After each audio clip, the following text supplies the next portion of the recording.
नमस्कार, मी रेणुका. बुलेटिनमध्ये तुम्हा सगळ्यांचं स्वागत आहे. सगळ्या बातम्या आपण बघणार आहोत, पण सुरुवातीला बातमी ओबीसींच्या राजकीय आरक्षणाच्या मुद्द्यावरून महाविकास आघाडी सरकारला आणखीन एक मोठा झटका बसलाय.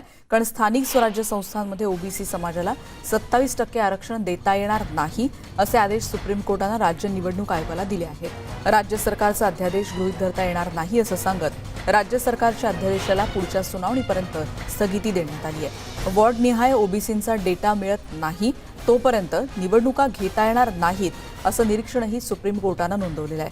आणि अशावेळी फेब्रुवारीमध्ये 23 महापालिका, 25 जिल्हा परिषदा, 299 पंचायत समित्या, त्याचसोबत 285 नगर परिषदांच्या निवडणुका होण्याची शक्यता आहे.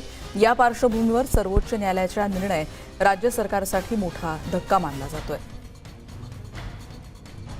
आशिष शेलार यांच्या पत्रकार परिषदेत आपण यानंतर थेट जातोय. बघूया ते कोणते मुद्दे मांडतात. मी उपस्थित केलेले प्रश्न सर्वसाधारणतः हेच होते की प्रकल्प व्यवस्थापक असलेला कन्सल्टंट, मग जनरल कन्सल्टंट असो वा प्रोजेक्ट मॅनेजमेंट कन्सल्टंट असो, यांना कुठे ना कुठे बेकायदेशीर मदत केली जाते. जास्तीचा पैसा महापालिकेचा फुकट चालला आहे. त्यावेळेला हाच सर्वसाधारण आरोप आम्ही केला होता की जे कंत्राटदार 3 वेगवेगळ्या पॅकेजमधले आहेत त्यांना अवास्तव आणि अनाकलनीय अशा पद्धतीने त्यांची बिलं आणि पैसे त्यांना दिले जात आहेत. महापालिकेने दोन्ही वेळेला उत्तर दिलं होतं की असं काहीही नाही. लिखित उत्तर आहेत, आपल्याकडे असतील, मी देईन. आज मात्र मी आपल्या समोर त्यातले तथ्य आणि संबंधित पुरावेच घेऊन आपल्या समोर आलेलो आहे. माझ्या हातामध्ये 23 एप्रिल 2021 चा सीएजी रिपोर्ट आहे. 23 एप्रिल 2021 च्या या रिपोर्टचं कॉपी आपल्याला थोड्या वेळात देऊ. हा रिपोर्ट महापालिकेने मुंबई कोस्टल रोडचं जे काम 1 एप्रिल 2016 ते 31 मार्च 2020 या अंतरामध्ये जे काम झालं त्याच्यावरचे कॅगने उपस्थित केलेले प्रश्न आणि ताशेरे हेच सांगतायत की मुंबई कोस्टल रोड प्रोजेक्टमध्ये बेकायदेशीररित्या बिलं दिली जात आहेत. कंत्राटदार आणि कन्सल्टंट यांना विशेष प्रेम करून मदत केली जाते. मुंबईकरांच्या पैशाची लूट केली जाते आणि हा सगळा बनवाबनवीचा प्रकार भ्रष्टाचाराच्या दिशेने चाललेला आहे. त्याही वेळेला मी सांगितलं होतं की मुंबई कोस्टल रोडमध्ये 1600 करोडच्या भ्रष्टाचाराचा तवंग आता समुद्राच्या पाण्यावर येतो. आता सीएजीने त्याचं एक पान खोललेलं आहे. तो रिपोर्ट सगळा काय मी मांडत नाही. प्रमुख मुद्दे मांडायचे झाले तर नंबर 1, या मुंबई कोस्टल रोड प्रोजेक्टचा डीपीआर हा अतिशय चुकीचा आणि गडबडीचा आहे. सीएजीचा रिमार्क. नंबर 2, हा डीपीआर करताना जे ट्रॅफिक प्रॉपर ॲनालिसिस केलं जातं ते वाहतुकीच्या ॲनालिसिस केलं गेलं नाही योग्य पद्धतीने, सीएजी म्हणतंय. नंबर 2. नंबर 3, पर्यावरणाशी संबंधित मुद्दे आहेत.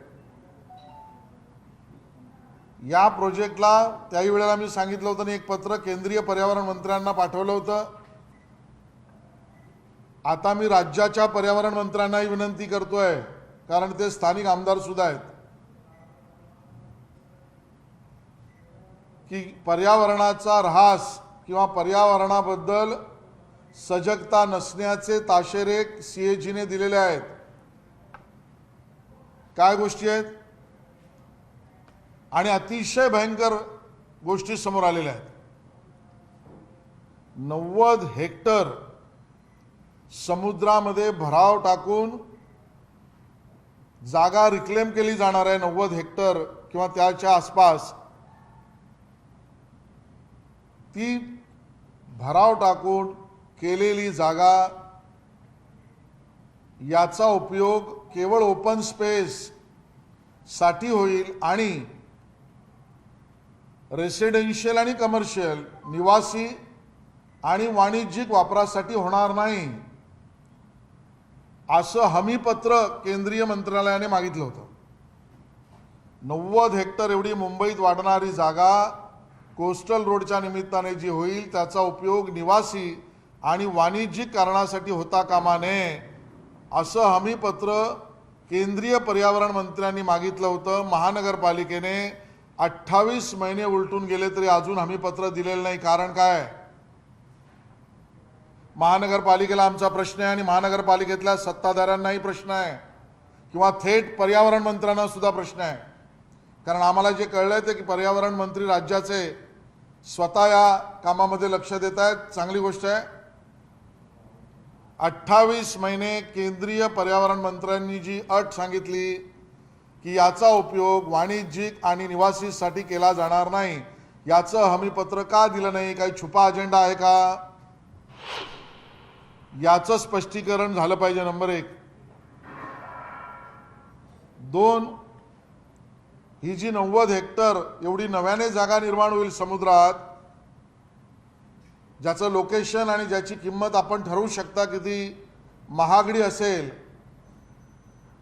केंद्रीय पर्यावरण मंत्र्यांनी असं म्हटलं की त्या जागेवर अनधिकृत बांधकाम, अनधिकृत धार्मिक स्थळं, फेरीवाले किंवा अन्य काही अशा गोष्टी ज्या अनधिकृत असतील त्या येऊ नयेत यासाठीचा एक प्रिव्हेन्शन प्लॅन बनवा आणि तो सबमिट करा. संरक्षण या जागेचं होईल असा प्रिव्हेन्शन प्लॅन. हा प्रिव्हेन्शन प्लॅनची मागणी करून सुद्धा 32 महिने झाले महानगरपालिकेने प्रिव्हेन्शन प्लॅन केलेला नाही. याचा दुसरा अर्थ असा होतो की महानगरपालिका निवासी होणारच नाही असं म्हणायला तयार नाही हमीपत्र देत नसल्यामुळे, वाणिज्यिक वापर होणार नाही असंही हमीपत्र द्यायला तयार नाही, आणि त्याच्यावर काही अनधिकृत येणार नाही किंवा त्याचा संरक्षण करण्यासाठी आमचा प्लॅन आहे असा प्लॅन करायलाही तयार नाही. काय कारण आहे? छुपा अजेंडा काय आहे? तिसरा मुद्दा पर्यावरण विभागाने सांगितला होता की या 90 हेक्टरमध्ये रोड सोडूनची जी जागा असेल, जी भराव टाकून केली आहे, त्याचं लँडस्केपिंग करा, सुशोभीकरण करा, मुंबईकरांना त्याचा फायदा मिळू द्या. केंद्रीय मंत्र्यांनी एनओसी देताना सांगितलं आहे. त्यासाठी निधी सुद्धा ठेवा आणि त्याचं लँडस्केपिंग सुद्धा करा आणि त्याचा प्लॅन लँडस्केपचा केंद्रीय मंत्र्यांना त्याची प्रत द्या. 29 महिने उलटले तरी 10 करोड रुपये ठेवले सांगितले, प्रत्यक्षात दिसत नाहीत आणि त्याचा प्लॅन काही अजून महापालिकेने बनवलेला नाही. म्हणजे मोकळ्या जागेच्या सुशोभीकरणाचा प्लॅन बनवायचा नाही, जी भराव टाकून मोकळी जागा होईल त्याच्यावर अनधिकृत वापर त्याचा होणार नाही यासाठी प्रिव्हेन्शन प्लॅन, संरक्षण प्लॅन बनवायचा नाही. केंद्रीय पर्यावरण मंत्र्याला निवासी किंवा वाणिज्य त्याचा वापर होणार नाही याचं हमीपत्र द्यायचं नाही. याचा अर्थ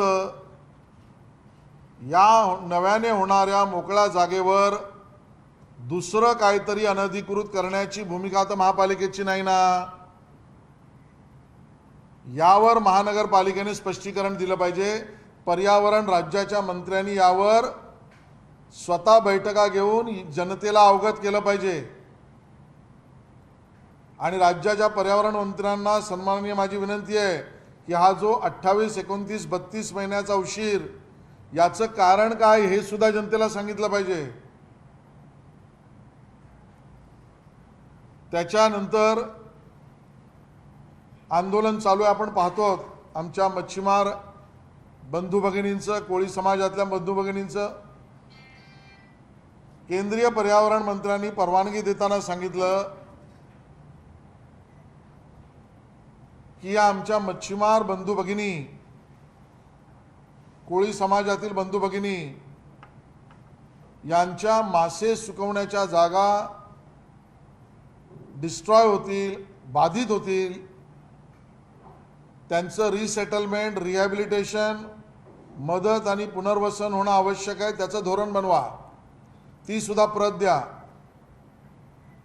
आज तागायत केवळ एक सर्क्युलर निघालं, एका एजन्सीला काम दिल्याचं महानगरपालिकेने सांगितलं. आमचे मच्छीमार बंधू भगिनी वरळीतले असो वा बाकीच्या ठिकाणचे, वरळीतले तर जास्त करतायत,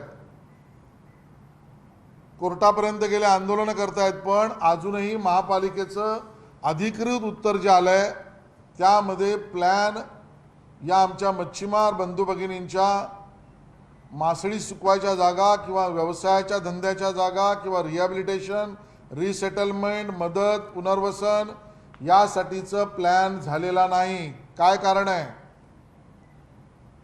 आमच्या मच्छीमार आणि कोळी बांधवांवर एका अर्थाने दुर्लक्ष करून अन्याय करण्याचं काम महापालिका जाणून बुजून करते का? वरळी गावातील कोळी बांधवांवर हा अन्याय का होतोय याचं उत्तर महापालिका द्यायला तयार नाही. त्याहून गंभीर बाब या सीएजी रिपोर्टमध्ये ऑडिटरने मांडली आहे. ही दुर्लक्षून चालू शकत नाही. हात जोडून महानगरपालिकेला आमची विनंती आहे, अहंकारापोटी बेकायदेशीर कामं करू नका. या रिपोर्टनुसार सीएजी असं म्हणतंय, कोस्टल रोड ज्यासाठी भराव करायला लागेल, वॉटर ब्रेकिंग गोष्टी करायला लागतील, पाण्याच्या बाबतीत टनेलिंग करायला लागेल, या सगळ्या ज्या गोष्टी आहेत, या सगळ्या गोष्टी ज्या रस्त्यासाठी कराव्या लागतील, अशा पद्धतीचा रस्ता बनवण्याचा अधिकार मुंबई महानगरपालिकेला नाही असं सीएजी म्हणतंय. याचा अर्थ मुंबई महानगरपालिका अधिनियमात जे काम महानगरपालिका करू शकत नाही ते महापालिका करते असा सीएजीचा रिपोर्ट सांगतो. आणि ते सांगताना महापालिका कायद्यामध्ये पर्जन्य जलवाहिनी, सांडपाण्याच्या पाण्याचा निचरा आणि पिण्याच्या पाण्याचा पुरवठा यासाठीच टनेलिंग करता येऊ शकतं असा महानगरपालिका अधिनियम सांगतो. हे सोडून कशासाठी टनेलिंग करता येत नाही असं महापालिका अधिनियम म्हणतो. याला पूर्णपणे महानगरपालिकेने दुर्लक्षित केलंय. एखाद्याने जर असा प्रश्न उपस्थित केला की मुंबई कोस्टल रोडचं काम बेकायदेशीररित्या महानगरपालिका अधिनियमानुसार आहे का, याचं उत्तर सन्माननीय आयुक्तांनी तातडीने द्यावं. सत्ताधारी शिवसेनेने त्याकडे लक्ष द्यावं. उद्या हा प्रोजेक्ट बेकायदेशीर आहे असं कोणी म्हणण्याची स्थिती येऊ नये म्हणून शिवसेनेने अहंकार सोडून या विषयावर गांभीर्याने कायदेशीर पावलं उचलावीत. या तर मी कायदेशीर आणि प्रक्रियेच्या बाबी मांडल्या. जे मी आरोप केले होते 6 सप्टेंबर आणि 2 ऑक्टोबरला त्याची प्रत्यक्ष अप्रत्यक्ष कबुलीत सीएजीने दिली. भले महापालिका अजूनही फेटाळत असेल तरी. आणि हा रिपोर्ट असं म्हणतं, आतापर्यंत कन्सल्टंट आणि कंत्राटदार यांना 215 कोटी 63 लाख, एकंदरीत 215 कोटी 63 लाख रुपये हे बेकायदेशीररित्या दिले, असमर्थनीय पद्धतीने दिलेत.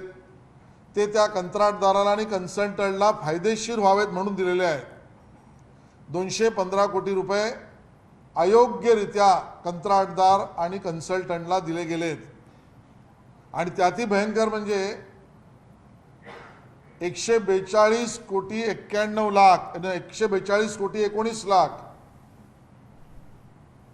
हे तर कंत्राटदाराला त्या कालावधीत त्याने काम न केलेलं असताना सुद्धा दिलेत. त्यामुळे राज्याच्या या महत्त्वाच्या प्रकल्पामध्ये पालिका ठरवून अफरातफरी आणि गोंधळ निर्माण करत असल्याचा आरोप आता आशिष शेलार यांनी या पत्रकार परिषदेत केलेला आहे. आणि यानंतर आपण बघणार आहोत पुढची बातमी, ती आहे मुंबईतली. कारण वरळी परिसरामध्ये एका घरात गॅस सिलेंडरचा स्फोट होऊन 4 जण होरपळले होते आणि जखमींवर नायर रुग्णालयामध्ये उपचार केले जात होते. आणि त्यांना दाखल केल्यानंतर 3 दिवसांपूर्वी वडील आणि त्यांच्या चिमुकल्याचा मृत्यू ओढवला होता. त्यानंतर त्यांच्या आईनेही अखेरचा श्वास घेतला असं कळतंय. दुर्घटनेत या जखमी लहानग्याचा मृत्यू अवघ्या एका दिवसात झाला होता आणि त्यानंतर बाळाचे वडील आनंद पुरी यांचा देखील उपचारादरम्यान अंत ओढवला होता. आनंद पुरी यांच्या पत्नी विद्या आनंद पुरी यांचा देखील मृत्यू झाल्याची माहिती आता समोर येते.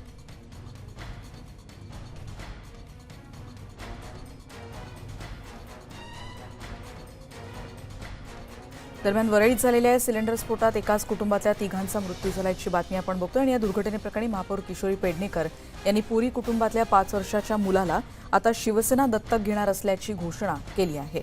शिवसेना या लहानग्याचं पालकत्व स्वीकारेल आणि सध्या या बाळावर तज्ज्ञ डॉक्टर उपचार करतायत असं देखील महापौर काही वेळापूर्वी म्हणाले. बघू त्यांनी काय माहिती दिली. दत्तक घेऊ, फक्त देवाला प्रार्थना की जे काही आम्ही उपाय करतोय त्याच्यावरती आमचे डॉक्टर जे काही त्याला मेडिसिन देत आहेत त्याला परमेश्वराने सपोर्ट म्हणजे सकारात्मक करून ते बाळ वाचलंच पाहिजे इतक्या पद्धतीने आमच्याकडे काम चाललं आहे. अर्थात आज बाळ ओरली घेत आहे, आज बाळ सगळ्यांना ओळखत आहे आणि व्यवस्थित आहे. फक्त एक भीती असते, ज्यावेळेला भाजलं जातं त्यावेळेला होरपळलंही जातं आणि त्या होरपळण्यामध्ये ज्या आपल्या डीप टिश्यू असतात त्याही थोड्याशा ॲक्टिव्ह होतात किंवा त्या चालत नाही.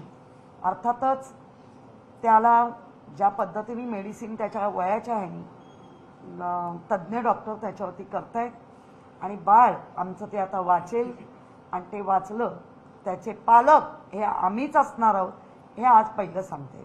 कारण ह्या संवेदना नुसत्या बोंब मारून करता येत नाहीत आणि करूही नये. संवेदना ह्या हृदयातून कामात दिसल्या पाहिजेत, त्या दाखवतोय. आणि या संदर्भात वरळीत झालेल्या स्फोटावरून नितेश राणेंनी काय ट्विट केलं ते देखील आपण बघणार आहोत. शिवसेनेवर ट्विट करून त्यांनी टीका केलेली आहे आणि त्यांनी म्हटलंय वरळी सिलेंडर स्फोट प्रकरणात 3रा मृत्यू, आधी चिमुरडा त्यानंतर वडील आणि आता आईचा दुर्दैवी मृत्यू. संपूर्ण कुटुंब उद्ध्वस्त झालं. पालिकेला याची लाज वाटायला हवी. स्थानिक आमदार आणि पालकमंत्री आदित्य ठाकरे यांनी राजीनामा द्यायला हवा असं म्हटलं. आणि याच कुटुंबियांवर चांगले उपचार त्यांना का मिळाले नाहीत असा सवाल देखील त्यांनी आपल्या ट्विटमधून विचारला आहे.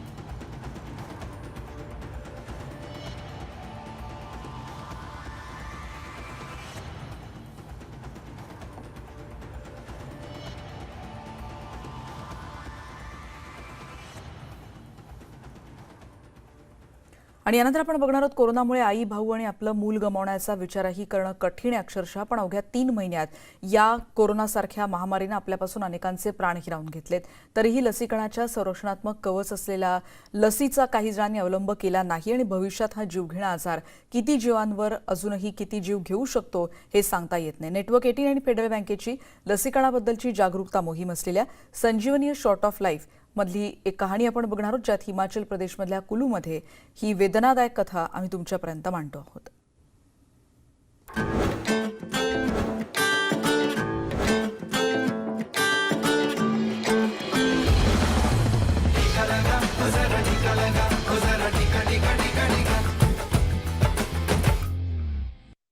पिछला 1 साल मौत और तबाही का रहा. गीता गुप्ता अब तक ये समझ नहीं पाई हैं कि इतने छोटे समय में उनके परिवार पर इतना बड़ा संकट कैसे आ गया. उनके पति मानिक राज का कहना है कि उनके 55 वर्षीय बड़े भाई कपिल पिछले साल नवंबर में कोरोना संक्रमित हो गए. इसके बाद इनकी 79 वर्षीय मां सुलक्षणा गुप्ता इस जानलेवा वायरस की चपेट में आ गई और महज 8 दिनों के भीतर दोनों की मौत हो गई. मदर जी ने बोला कि भाई मैं नहीं हॉस्पिटल में रह सकती हूँ, बुज़ुर्ग हूँ, उम्र ज़्यादा है इसलिए मैं नहीं जा सकती। तो वो घर में ही बैठे, फिर वो दवाई दे दी थी वो हॉस्पिटल से, वही खाते रहे, रात को नहीं रहे। सिर्फ वो ही नहीं, परिवार के कुल 8 सदस्य इस बीमारी की चपेट में आ गए, लेकिन शुक्र है कि सभी ठीक हो गए, जिसमें उनका 23 वर्षीय बेटा कार्तिक भी शामिल था, ऐसा परिवार का मानना था। इस साल फरवरी महीने में कार्तिक घर लौटा, अब बिस्तर पर लेटा, लेकिन दोबारा कभी नहीं उठा। कनो शमशान गया, अकेले गया ना, दोनों बारी तो वहीं गया, फिर घर आता था, वो आके रोना, उसने बोलता था क्या मैंने दादी और चाची को इन हाथों से क्या जलाया, बोलता है ऐसे। फिर आके उसने जोर जोर से रोना बहुत ज़्यादा। सदमा ही लगा होगा उसको, ऐसे ही लग रहा है हमारा, बस और कुछ नहीं। उनके करीब रहता था ना, ज़्यादा करो, दादी को दादी दादी दादी करता रहता है ज़्यादा, उनके साथ ही रहता है ज़्यादा। क्या कार्तिक की मौत शौक की वजह से हुई या फिर उसे कोरोना के बाद कोई परेशानी थी जिससे उसकी अचानक मौत हो गई? हम लोग सोचते हैं कि नहीं, उसको कोरोना का ही कोई लक्षण था जिस वजह से उसकी डेथ हुई है, क्योंकि वो पॉजिटिव के साथ रहा। उसकी दादी भी पॉजिटिव थे, उसका चाचा भी पॉजिटिव था, कॉम्प्लिकेशन थी उसको कोरोना की। अब तो दिल नहीं करता किसी काम को भी, कोई काम भी करे या कुछ है, बस जीने का कुछ मजा ही नहीं है वैसे जैसे लगता है बस। भारत में तब टीकाकरण की शुरुआत नहीं हुई थी, लेकिन इनकी दुखद कहानी हमें याद दिलाती है कि टीका जिंदगी बचाता है और हमारे अपनों को फोटो एल्बम में एक याद की तरह नहीं सिमटना चाहिए। सदमा तो लगा, अब क्या करना। उस टाइम अगर वैक्सीन होती तो बच जाते।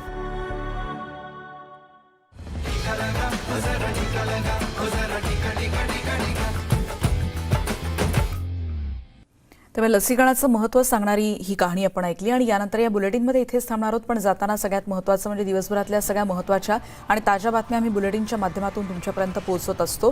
पण त्याचबरोबर आमचं यूट्यूब चॅनल न्यूज 18 लोकमतला देखील आता तुम्ही सबस्क्राईब करू शकता आणि तिथे देखील या सगळ्या बातम्यांचे व्हिडिओज तुम्ही पाहू शकता। तिथे बेल आयकनला क्लिक करायला विसरू नका। सगळ्या बातम्यांचा आढावा घेतल्यानंतर बुलेटिनमध्ये इथेच थांबतोय। जाताना एक महत्त्वाची आठवण, मास्क आणि सॅनिटायझरचा वापर जरूर करा, जेणेकरून तुम्ही सुरक्षित राहू शकाल। आणि या सगळ्या बातम्यांचे अपडेट्स येणाऱ्या बुलेटिनमध्ये भेटत राहणार आहोत। आत्ता इथेच थांबतोय। पहा फक्त न्यूज 18 लोकमत।